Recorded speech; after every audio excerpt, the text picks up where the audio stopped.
Welcome to another episode of Miss Mel's podcast class of understanding by Alice's Mullis, but also dive deep into the issues shaping our society. I'm your host, Melanie Joy, and today we're tackling an issue that affects both public school parents and homeschool families alike.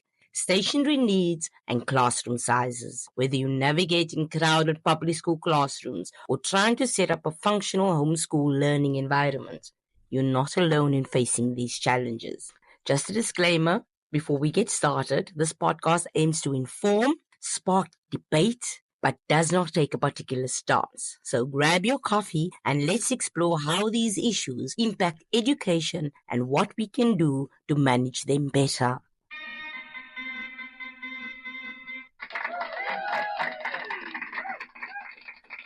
Let's start with the seemingly simple topic of stationery. Those pens, notebooks, glue sticks, calculators that form the foundation of any learning experience. While it may seem trivial, stationery is a universal headache for both public school and homeschool parents. For the public school parents, the rising costs each year, stationery lists seem to grow longer and more expensive. Parents face the challenge of balancing quality with affordability. And then there's the unnecessary items that many parents report frustration with buying items for their children never actually use. Ever bought a set of colored pencils only to find out they weren't even touched by the end of the year? The bulk requirements. In public schools, shared supplies like tissues, whiteboard markers or glue sticks add to the list, making it even harder for families on tight budgets. For homeschooling families, while homeschoolers can customize their stationery based on their child's unique needs, this often comes with the added expense of sourcing specialized or higher quality materials as required by the curriculum. And then there's the frequent replenishment. Without a strict policy, homeschool parents may find themselves frequently replacing lost or misplaced items, leading to higher costs over time, regardless of the setting. Stationery is a significant expense. What's the solution? For public school parents, it's worth teaming up with other families to buy in bulk or share unused items. Homeschooling families, on the other hand, might benefit from creating a system for organizing and tracking supplies to reduce waste.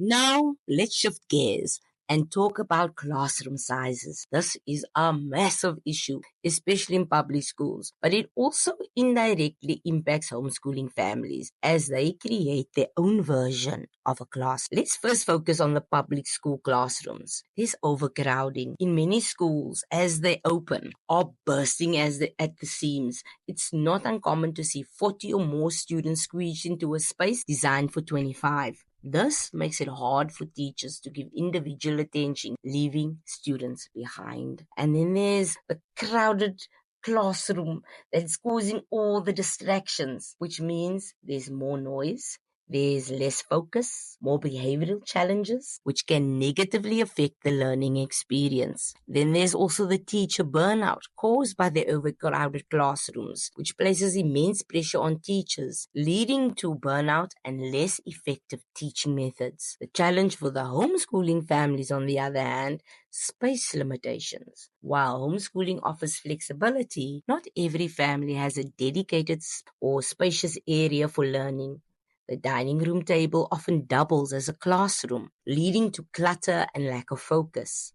The social interaction, while not a direct classroom size issue, homeschoolers often miss the collaborative and social aspects of a larger learning environment.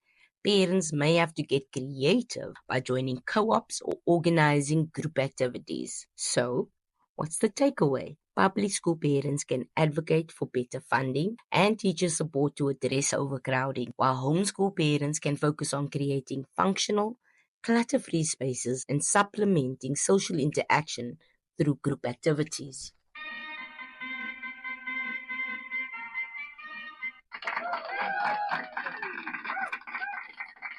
Despite the differences between public school and homeschooling setups, parents from both groups can learn a lot from each other when it comes to tackling those challenges. Stationery tips for the parents. Buy in bulk.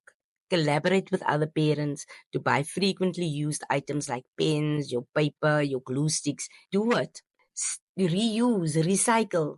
Teach your kids the value of reusing supplies from the previous year. A half-used notebook can still go a long way. Then there's that budget-friendly options where you can go to second-hand stores or discount shops for supplies. Some local businesses even offer back-to-school discounts. Classroom-size solutions for everyone.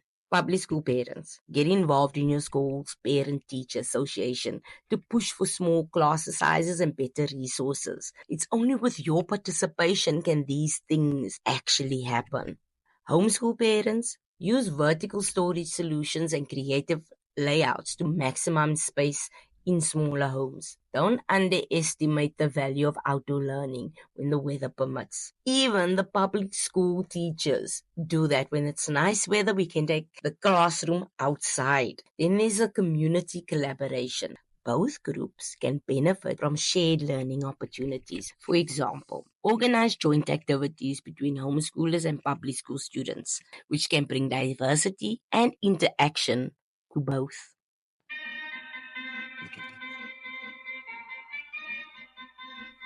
Now, I'd love to hear from you. Have you found creative ways to tackle stationery costs or manage overcrowded classrooms? Maybe you are a homeschooling parent who's turned your tiny apartment into a thriving learning hub, or a public school parent who's led a campaign for smaller class sizes. Share your story with us on social media, and we'll feature some of your tips and tricks in an upcoming episode.